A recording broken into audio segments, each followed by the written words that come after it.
Hey guys, it's Courtney Mims with Inside the Gators. This is our fourth podcast, third podcast. And today it's just two of us today. It's just me and Andrew.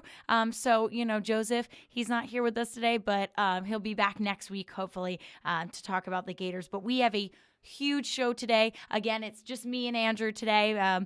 So we're going to get started, everyone. So, all right, Andrew, I really want to talk first and foremost.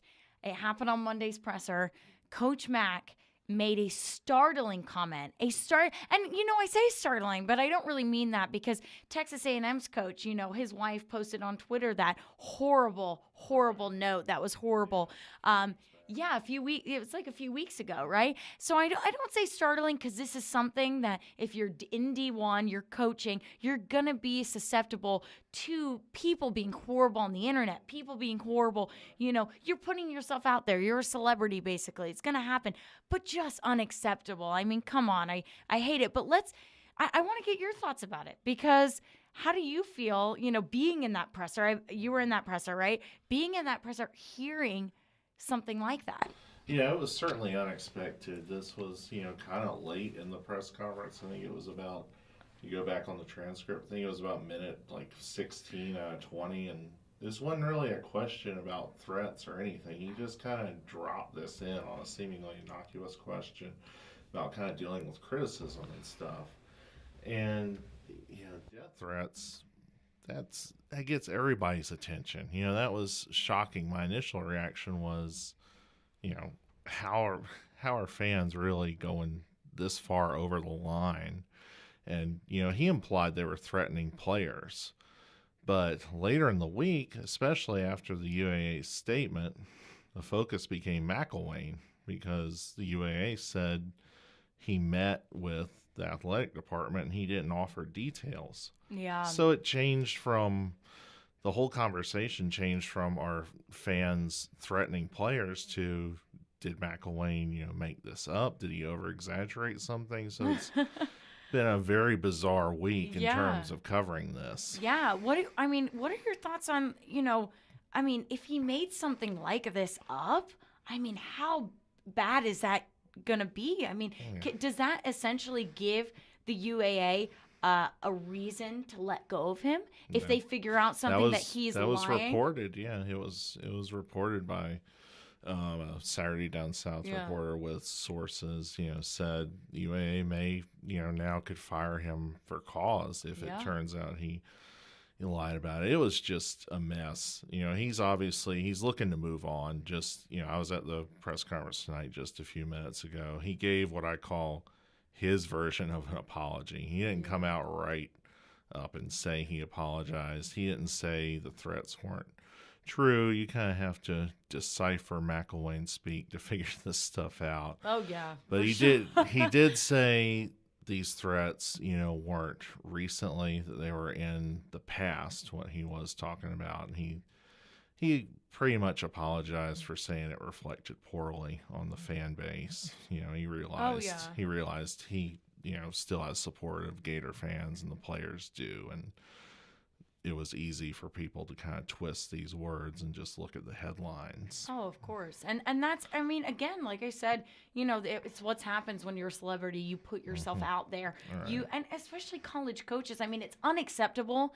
I just want everyone to know that listening. If you're a fan that does that, there are so many things that you can say. You can say fire him. You have every right to say that. But death threats, oh, come on. That is just the lowest possible rung of, Absolutely. Bad fans. So, speaking of death threats, let's move on to another death threat to Florida, Georgia. And I bring that up, in jest, but really it's going to be a real big death toll, I think, in my opinion. Now, this is my opinion. I know some other people think, woo, we're going to knock them off their socks. No, I really don't know about that. How crazy is it? Florida-Georgia week. Florida's playing, number 3 team, one of their biggest rivals, and it's a secondary story this week. Oh, I know. It's because of death threats. I know. And it's kind of funny to me because I shouldn't say funny. Let me say ironic because we get so hyped up about Florida Georgia week and this rivalry. And I think people are just trying to look for something else to think about, because I think Florida fans are worried. I think that's a number one thing on our mind. And I said this earlier in the week on another podcast, that I just don't think this Florida team is healthy enough to face Georgia. I don't think they are. I don't think maybe a healthy Florida team would be enough to face Georgia. And especially, I mean, you can talk about it a little bit, what you heard in the press conference, but I saw on Twitter just earlier tonight that 3 major keys, Tyree Cleveland, Kadarius Toney, and Josh Hammond were going to be game time decisions. Yeah. And I just feel a little bit uncomfortable with that. I don't know how you feel, but talk a little bit about those injuries and especially how you feel about how that might affect the game. Right, yeah.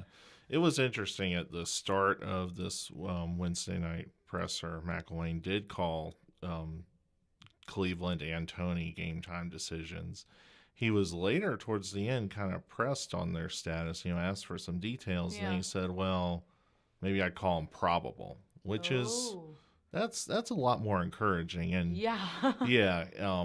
Hammond would certainly be a loss. He's probably your number 2 receiver, pretty good exterior wideout. But we're being honest here, getting Cleveland and Toney back would mean that would kind of cancels out any loss of Hammond. No offense to him. I know. But yeah, that's what I thought too. It's the passing offense has been virtually non-existent in Cleveland's absence. You need him for the deep threat. You need him to draw the number 1 corner. Right. If he's back, maybe the offense gets a little bit better. I mean, it almost has to. A little bit. What we saw against Texas A&M. I mean, that was pretty hard to watch. Yeah, pretty hard to watch. I think my prediction last week was that Florida would get 17, I think.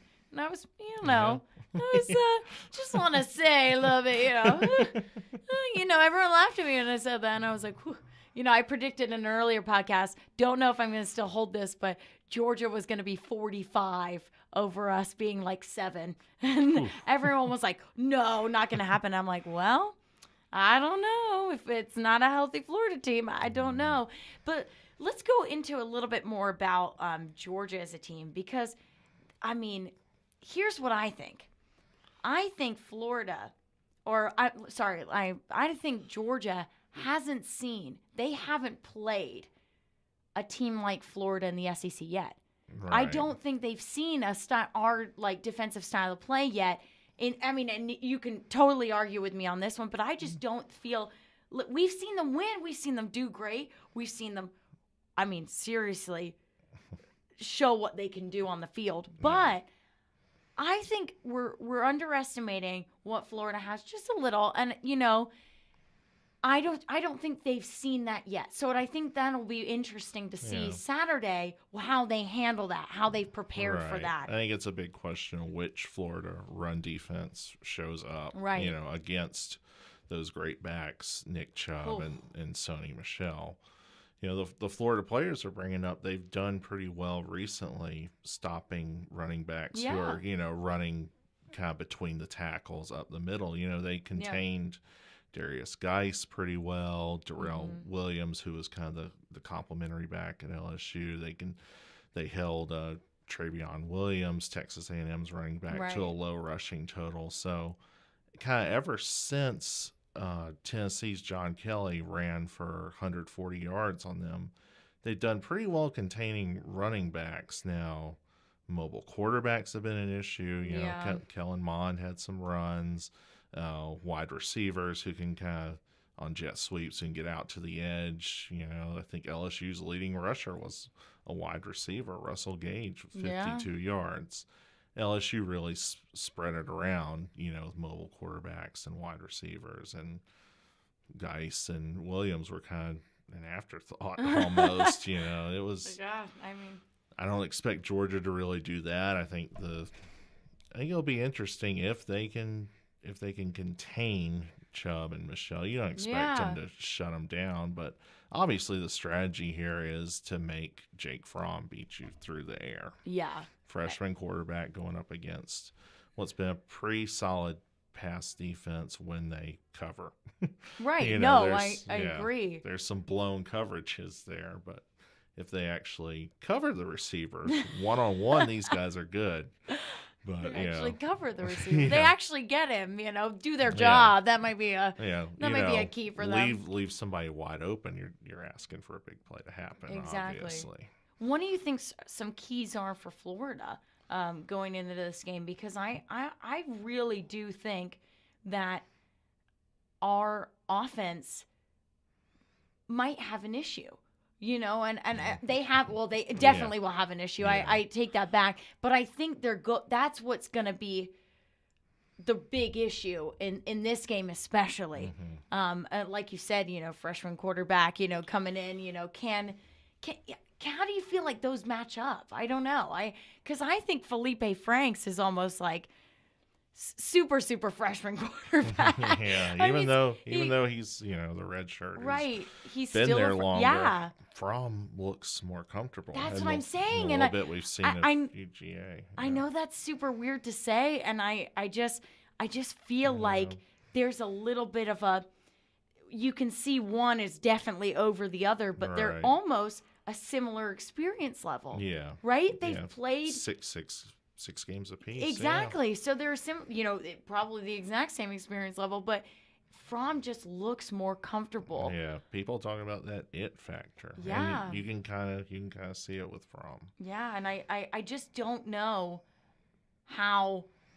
I just don't really know how Florida's offense can compare to that. Or Florida's quarterback action can compare to that. You have to hope that something happened in the bye week that either adjustments were made or Franks was just able to study something better or something was pointed out to him. But yeah, I would say this offense needs to keep Georgia's defense guessing. Really spread the field. A few years ago, Florida did something very, very simple. They would run the ball to the right, and then they would run the ball to the left. Yep. And they ran it, I think about 40-something times. But the fact that Georgia didn't know which direction it was going, right, it kept them guessing a bit. right. And yeah, I think obviously, you always say establish the running game, but this really is a passing offense that's based off play action, especially the deep game. If you can get Tyree Cleveland open, maybe on some play action passes, there's always a chance. But do you think? I mean, we go back to that huge play against Tennessee, and we think, wow, what a quarterback, what an arm. And everyone always says this, Franks, since the beginning of the season, Franks has an arm. Yeah. But in these past couple of games, I haven't seen that very much. I haven't seen that. And I think that comes down to the lack of knowledge of decision making, and the lack of the comfort on the field is that I'm going to know to pass to Hammond because he's open, to Cleveland because he's open, to this, instead of freaking out and running it. Yeah. Because we go back to Treon Harris and we saw a similar situation. I know everyone wants to say that's taboo, but we saw a similar situation where it was pressure on the quarterback. There was good pressure on the quarterback, and they ended up run, or throw it out of bounds, or get the situation, get the hot seat off of me, get it off. And it's almost like that sense of it's rushed. It's almost when you're in that moment, and I know it must be very slowed down for these players, but I almost get the sense of gotta throw it, gotta get rid of it, it's a hot potato, and it's just and it's a scary situation to be in for Florida, for Florida as a whole. As a whole, that's a scary. You don't want a team that's led by someone who's, the football's a hot potato. Got to get rid of it. And I know that's a very pocket presence has been a big problem. Yeah, he hasn't really shown he knows what to do. Even simple things like when to run out of bounds, when to throw it away. There's been yards lost when he could have easily just chucked it, to the sideline. And that's not something. And I guess this is the obvious, but that's not something we want to see in his first 6 games. You know, that's something Right. at this point we want to see. Maybe the first 2 games, the first couple of games, you've done that in. Okay. But now you kind of want to see that comfort on the field. You want to see that he's accepted, you know, kind of gotten into that role. Right. Which, you know, and I keep saying to people, you know, bring on Matt Corral. You know, let's get someone else in there. Let's move it around because I just don't see how it can work. You know, I just don't see the end of the season working out in their favor. And I know everyone says FSU's game is, you know, obviously going to be easy because they're terrible this season. But I don't know how we've been, you know, there's a lot of issues. And, I mean, we can go talk about, you know, these issues on the field all day long. And I'm talking about a sense of a healthy Florida team. We've got, I mean, think about every single week we've played. We haven't played at a healthy, you know, at a healthy level. I mean, there are people off the field every single game. You know, we can name Jordan Sherritt, Nick Washington. You know, Tyree Cleveland hasn't played. You know, and just that. You know, Luke Del Rio went down. It's like it just seems to be hitting the team just really bad. Right. This season. Yeah, I mean, Sherritt's loss, that was just that was tough to see. You know, he was just a great guy, great to talk to. You know, one of my favorite quotes, you know, on this team. He's always gave us good answers, always honest, you know, and open. And that's really, gosh, you see, you know, 5th-year senior getting carted off the field. That was tough. It's rough. It's rough. But on the health thing, I think the bye week has helped. You know, getting Cleveland and Tony back could be, you know, significant. We need him back. Yeah, we need him back. And it sounds like Jabari Zuniga is going to be able to go, and that's good. That's a big help. That is good. At defensive end. You know, you know, and players like maybe we get to see what Antonius Clayton can contribute. You know, now there's a defensive end spot open. Yeah. It's going to be an interesting game. That's all. I mean, that's really my conclusion about it all. I know that's not what a lot of people want to hear, but it's just going to be an interesting game, I think. I think it's going to be interesting. It always is. Yeah. Florida, Georgia, 2 teams coming off bye weeks. You know, I mean, and I don't really know if people care that much if Florida loses because they'll be drunk anyways, right? The largest cocktail party in the world. Like, they're going to be a slosh. So, you know what I mean? What can you do? But really quickly, I want to hear. I gave mine a little bit. I gave you guys a hint of mine. But what's your score prediction for this game and who you got? I do think Georgia will win, but I'm going 33-23, which I think the Florida offense will show up a little bit. I think there will be some big plays. You know, I think somebody gets open. I don't know if it's like trick play or play action pass or what, but you know, I think or a Hail Mary at the end. I'm just kidding. I'm kidding. But that's not a kid, really.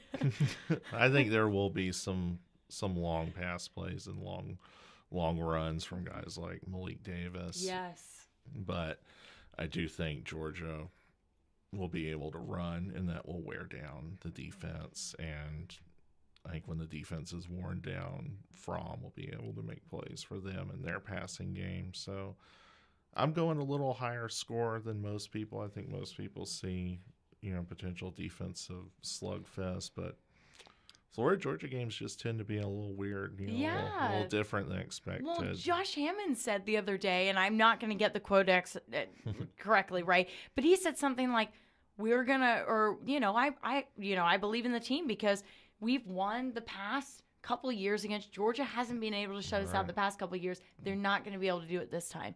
We've been good. And you know what? I appreciate that confidence. I appreciate that. I hope you're healthy for this game because I want you to be out on there on that field. You know, I want you to be making plays for us. But I kind of agree with you. But then again, I'm going to be kind of jestful on this podcast, and I think it's going to be a blowout. Because I think Georgia's been playing really, really well this year. Again, like you said, I totally believe something weird could happen, and I'm all for something weird happening. But I got to go with they're going to be up, you know, I want to say 45 because that's like literally what my heart's telling me they're going to be at, and I don't know why. And I think Florida's going to be a low scorer. I think 7-10. I can't see the. I mean, I can't see it happening. I just can't. Maybe one or two great plays, but the last 2 weeks back you up. But yeah, I think this whole staff probably feels like their backs against the wall right now. Yeah, I think they're probably going to give their best play calling. I hope so. Yeah, I hope so. I hope we don't have trickery, any, bubble freaking, Yeah, and I really think this is going to be the week we see a little Malik Zaire. Oh, please. I've been ready for that from this whole season. He did not get, unpopular opinion number 172 of Courtney Mims is that Malik Zaire did not get a chance in the Michigan game. Everyone said he played bad, but Felipe Franks played bad as well. So he needs another chance. We need to get him out there. I want to see him succeed so bad. I just do. I do. One little hint, maybe Tuesday, is that typically in fastball, the plays, for those of you who don't know, fastball is in practice the 11 on 11. They run about a minute or two of plays. Yeah, we got to let them know. Typically on the split field, the first team offense and second team offense, they're running the exact same plays. That's most days.